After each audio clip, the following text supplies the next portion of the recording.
सर्वांना नमस्कार. कृष्णा टॉक्समध्ये आपलं स्वागत आहे. मित्रांनो, आपण बघत आहोत मूलभूत हक्क आणि मूलभूत हक्कापैकी आपण सुरुवातीला पाहिलेला आहे समानतेचा हक्क कलम 14 ते 18.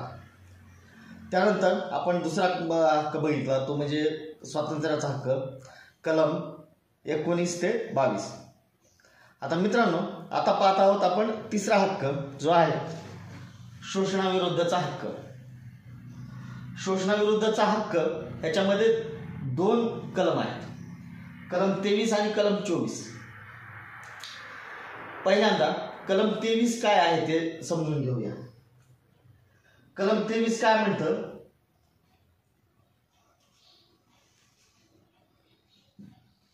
वेठबिगारी असेल किंवा अपव्यापार असेल, मानवी अपव्यापार, तर तो करता येणार नाही असं त्या कलमामध्ये सांगितलेलं आहे. बघा, पहिला भाग काय म्हणतो याचा, मानव तस्करी करता येणार नाही, माणसाची तस्करी करता येणार नाही. अपव्यापार म्हणजे काय? व्यापार म्हणजे आपण करतो तो व्यापार, परंतु अपव्यापार म्हणजे चुकीचा व्यापार. इथे माणसाची तस्करी, व्यापार माणसाचा करता येणार नाही. म्हणजे काय की व्यक्तीला, माणसाला कुठल्याही विकता येणार नाही. म्हणजे आपण बघितलं असेल काही ठिकाणी मुलांना, लहान मुलांना विकून टाकतात, तर ते विकणं म्हणजे माणसाला कुठल्याही विकता येत नाही, त्याची तस्करी सुद्धा करता येत नाही. हा एक भाग. मानव तस्करी कशासाठी केली जाते? लहान मुलांना किंवा इतरांना देखील, वृद्धांना देखील काय केलं जातं की विकत घेऊन त्यांच्याकडून भीक मागणे मागून बळजबरीने भीक मागितली जाते त्यांच्याकडून, तर त्याच्यासाठी मानव तस्करी केली जाते. किंवा वेठबिगारीसाठी म्हणजे फुकट काम करून घेण्यासाठी देखील काही ठिकाणी मानव तस्करी केली जाते. तर अशा माणसाच्या तस्करीला या ठिकाणी प्रतिबंध घालण्यात आलेला आहे. अशी तस्करी केल्यानंतर त्याला शिक्षा होते, तर हे करता येत नाही. त्याच्या पुढचा भाग आहे भीक मागायला लावणे. बळजबरीनं कोणालाही भीक मागायला लावता येत नाही, फोर्सफुली कोणालाही भीक मागायला लावता येत नाही, हे याच्यामध्ये सांगण्यात आलेलं आहे. त्याच्यानंतर पुढे वेश्या व्यवसायासाठी बळजबरी कोणत्याही व्यक्तीला करता येत नाही, हे देखील याच्यामध्ये गुन्हा मानलेला आहे. म्हणजे लक्षात येईल की कुठल्याही प्रकारचं शोषण होत असेल तर त्या शोषणाच्या विरुद्ध असे काही कायदे केलेले आहेत, त्यांना आपल्याला सगळ्यांना ते हक्क देण्यात आलेले आहे. त्याच्यानंतर बेगारी म्हणजे काय? काही ठिकाणी फुकट राबवून घेतलं जातं. म्हणजे एखादं काम करून घेतल्यानंतर त्याच्याकडून त्याला त्या मोबदल्यात कुठेही पैसे दिले जात नाहीत, कुठलाही त्याला वेतन दिलं जात नाही, तर त्यावेळेस आपण त्याला काय म्हणतो, वेठबिगारी असं म्हणतो किंवा बिगारी असं म्हणतो. बघा, काही ठिकाणी काय होतं की हॉटेलमध्ये लिहिलेलं असतं, तुम्ही वाचलं असेल की येथील नोकरांना रोजच्या रोज पगार दिला जातो. हे लिहिणं बंधनकारक आहे. म्हणजे ते तिथल्या यांना त्यांच्याकडून फुकट काम करून घेत नाहीत हे त्यांना तिथून सांगावं लागतं. म्हणून त्या ठिकाणी आपल्याला हॉटेलमध्ये काही ठिकाणी तिथं तसं तुम्हाला लिहिलेलं दिसून येईल. काही संस्थांमध्ये आपल्याला असं लक्षात येईल की त्या ठिकाणी सुद्धा माणसांना काम करून घेतलं जातं, पण त्याचा मोबदला कुठलाही दिला जात नाही, त्याच्याबद्दल कुठलंही वेतन वगैरे त्या व्यक्तीला दिलं जात नाही. तर अशा प्रकारची आपण बेगारी काम म्हणतो. बेगारी करण्यास इथं मज्जाव करण्यात आलेला, इथं बंधन घातलेलं आहे. त्याच्यानंतर इथे एक शब्द आलेला आहे बॉन्डेड म्हणजे काय? काही ठिकाणी काय असतं की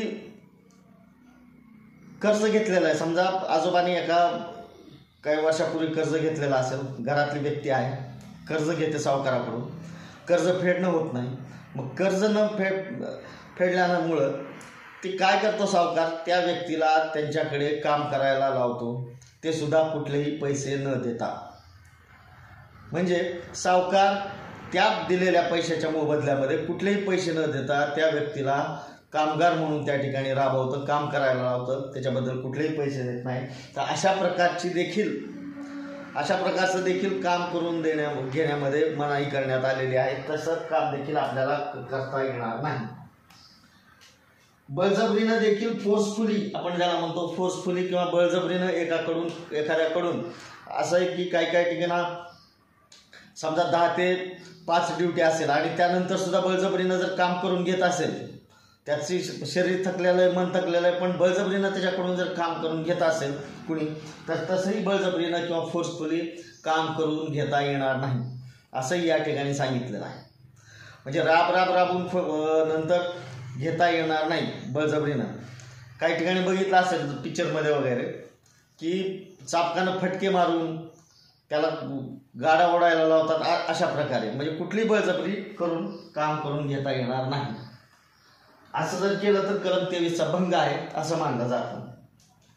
ह्या सगळ्या बाबी ठीक आहे, परंतु शेवटी एक भाग दिलेला आहे, राष्ट्रीय संकट जर कुठला आलेला असेल, राष्ट्रीय आपदा कुठल्याही आलेली असेल, जसं कोरोना आलेला होता. कोरोनाच्या काळामध्ये बऱ्याच जणांना कामं करावी लागली, काम करायची इच्छा नसताना सुद्धा काम करावे लागले. तर अशी कामं काही राष्ट्रीय संकटाच्या वेळी आपल्याला सरकार तशा पद्धतीनं करून घेऊ शकतं. ज्यावेळेस जशी गरज असेल, उदाहरण असं पकडा की भविष्यात युद्धच झालं, असं मोठं युद्ध झालं की सगळ्यांनाच तिथे युद्धावरती जावं लागलं, तर त्यावेळेस सरकार आपल्याला जरी इच्छा नसली तरी आपल्याला तशा प्रकारचं ते काम करावं लागतं. राष्ट्रीय संकटामध्ये आपदामध्ये आपल्याकडून काम करून घेतलं जातं. मग त्यावेळेस मग बळजबरीनं असो काय फुकट करून घेऊ काही त्याला हे नाही. त्यामुळं त्यावेळेस सरकार आपल्याकडून अशा पद्धतीचं ते काम करून घेऊ शकतं. हे या कलम 23 मध्ये सांगण्यात आलेलं आहे.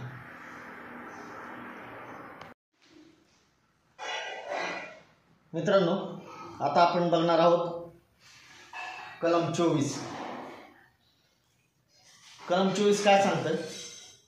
बालकांना कामास बंदी, म्हणजे कारखान्यात किंवा तत्सम ठिकाणी बालकांना कामास बंदी. आता इथं महत्वाचं आहे 14 वर्ष वयोगट, 14 वर्षापर्यंतच्या कोणत्याही बालकाला कारखान्यात किंवा तत्सम ठिकाणी कामास ठेवण्यास बंदी करण्यात आलेली आहे. आता कोणते काम आहेत की त्या कारखान्यामध्ये आपल्याला मुलांना किंवा बालकांना कामास ठेवता येणार नाही? पहिला आहे विड्या वळणे. विड्या वळण्याचा जो कारखाना असतो, ज्या ठिकाणी विडी तयार केली जाते, तर त्या कारखान्यामध्ये बालकांना कामास ठेवण्यास प्रतिबंध करण्यात आलेला आहे. त्याच्यानंतर गालीच्या विणण्याचा जो कारखाना असतो, ज्या ठिकाणी गालीचे विणले जातात, गालीचे तयार केले जातात, त्या ठिकाणी सुद्धा केमिकलचा वापर केला जातो, त्या ठिकाणी देखील कामास प्रतिबंध करण्यात आलेला आहे. त्यानंतर सिमेंट निर्मिती असेल किंवा सिमेंट वाहून नेणं असेल, सिमेंट निर्मितीमध्ये सिमेंटची पोती जरी वाहून नेण्यास, अशा कुठल्याही सिमेंटच्या कामामध्ये बालकाला कामास ठेवता येणार नाही. त्यानंतर ज्या ठिकाणी आगपेट्या तयार केल्या जातात, फटाके तयार केले जातात, ज्या ठिकाणी दारू गोळा तयार केला जातो, तर अशा ठिकाणी देखील बालकास आपल्याला कामाला ठेवता येणार नाही. कापडावर छपाई, काही ठिकाणी कापडावरती प्रिंट केली जाते, कलरचा वापर केला जातो, तर त्या ठिकाणी देखील बालकाला कामास ठेवता येणार नाही. लाख ज्या ठिकाणी तयार केले जाते, लाखेच्या निर्मितीच्या कारखान्यामध्ये देखील बालकाला ठेवता येत नाही. त्याच्यानंतर साबण तयार करणे, ज्या ठिकाणी साबण तयार करण्याचा कारखाना असतो, त्या ठिकाणी देखील बालकाला कामावर ठेवता येत नाही. कातडी कमावण्याचं ज्या ठिकाणी काम होतं तिथेही ठेवता येणार नाही. आणि लोकर साफ करणे सोबत ज्या ठिकाणी प्लॅस्टिकच्या वस्तू तयार केलेल्या असतात, तर त्या ठिकाणी देखील बालकाला कामास ठेवण्यास प्रतिबंध करण्यात आलेला आहे. अशा कुठल्याही लहान मुलाच्या किंवा बालकाच्या आरोग्यास धोका होईल अशा ठिकाणी काम करण्यास बंदी करण्यात आलेली आहे, जेणेकरून त्या बालकाचं बालपण हिरावून घेतलं जाणार नाही. त्याचं शिक्षण हे सगळ्यात महत्त्वाचं आहे, त्याचं आरोग्य सगळ्यात महत्त्वाचं आहे, त्याला जगण्याचा अधिकार आहे. त्याच्यामुळं त्या सर्व ठिकाणी कामास प्रतिबंध करणे, कारखान्यात बालकांना कामास प्रतिबंध किंवा बंदी घालण्यात आलेली आहे. या कलम 24 मध्ये शोषणाविरुद्ध जो हक्क आहे त्याच्यामध्ये हे कलम येतं 24. मित्रांनो, शोषणाविरुद्ध जो काय आपला हक्क आहे त्या हक्कामध्ये 2 कलम येतात, कलम 23 आणि 24, ते आपण बघितलेले आहे. आपण पुढे अशाच वेगवेगळ्या कलमांचा आपण अभ्यास करणार आहोत. धन्यवाद. जय संविधान.